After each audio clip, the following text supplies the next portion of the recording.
नमस्कार, आदाब। MKZ news में आप सभी का स्वागत है। मैं हूं हयात खान।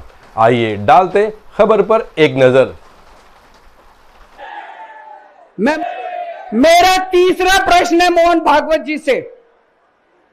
बीजेपी आरएसएस की कोख से पैदा हुई। मैं पूरे सम्मान के साथ मोहन भागवत जी से 5 प्रश्न पूछना चाहता हूं और आपका समर्थन चाहता हूं। अगर मैं कोई गलत प्रश्न पूछूं तो बता देना, और सही प्रश्न पूछूं तो मैं आपसे हाथ खड़ा करवा के पूछूंगा। मेरा पहला प्रश्न है मोहन भागवत जी से। जिस तरह मोदी जी देश भर में लालच देके या ईडी और सीबीआई की धमकी देके, डरा के दूसरी पार्टी के नेताओं को तोड़ रहे हैं, पार्टियां तोड़ रहे हैं, सरकारें गिरा रहे हैं, क्या यह देश के लिए सही है? मैं मोहन भागवत जी से पूछना चाहता हूं, क्या आप नहीं मानते कि यह भारतीय जनतंत्र के लिए हानिकारक है? पूछना चाहिए कि नहीं पूछना चाहिए मोहन भागवत जी से? मेरा दूसरा प्रश्न है उनसे। देश भर में सबसे भ्रष्टाचारी नेताओं को मोदी जी ने अपनी पार्टी में शामिल करवा लिया। जिन नेताओं को कुछ दिन पहले मोदी जी ने खुद सबसे भ्रष्टाचारी बोला, जिन नेताओं को अमित शाह जी ने खुद भ्रष्टाचारी बोला, कुछ दिन के बाद उनको बीजेपी में शामिल करा लिया। मैं मोहन भागवत जी से पूछना चाहता हूं, क्या इस प्रकार की राजनीति से आप सहमत हो?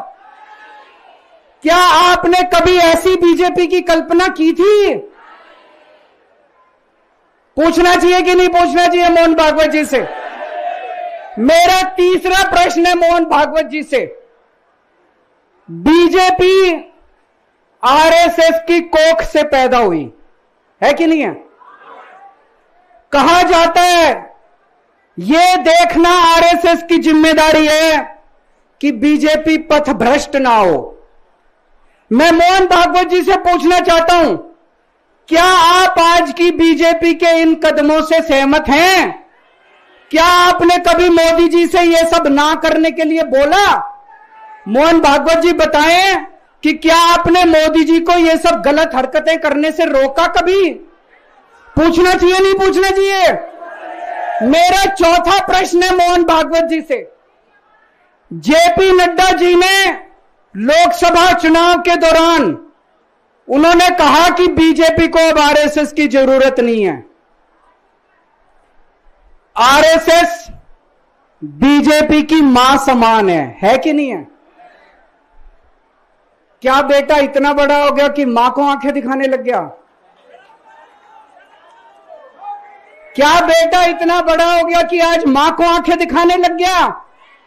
जिस बेटे को पाल पोस के बड़ा किया, जिस बेटे को प्रधानमंत्री बनाया, आज वो बेटा पलट के मां को अपनी आंखें दिखा रहा है। मातृतुल्य संस्था आरएसएस, आज वो बेटा अपनी मातृतुल्य संस्था को आंखें दिखा रहा है।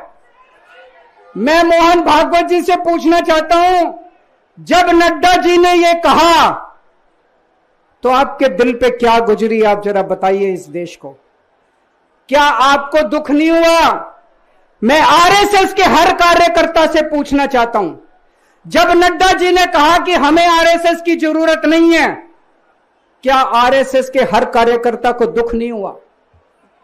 मेरा 5वां प्रश्न मोहन भागवत जी से मैं कहना चाहता हूं, आप ही लोगों ने मिलकर कानून बनाया था कि 75 साल के होने पे कोई भी व्यक्ति रिटायर होगा।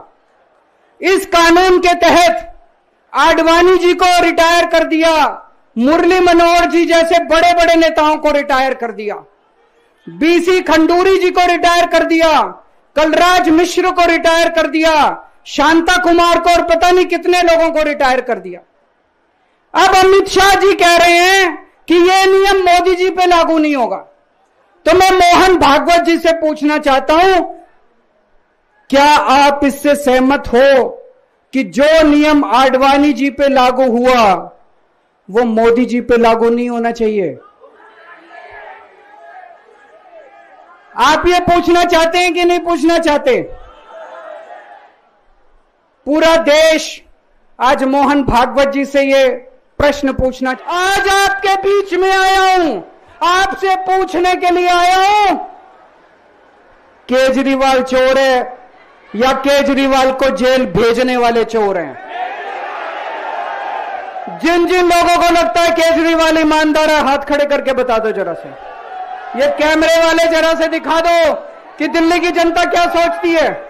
जिन जिन लोगों को लगता है कि मोदी जी ने केजरीवाल के खिलाफ गंदा राजनीतिक षड्यंत्र रचा था, जिन जिन लोगों को लगता है कि मोदी जी ने केजरीवाल के खिलाफ बहुत बुरा षड्यंत्र रचा था, हाथ खड़े कर दो सब लोग।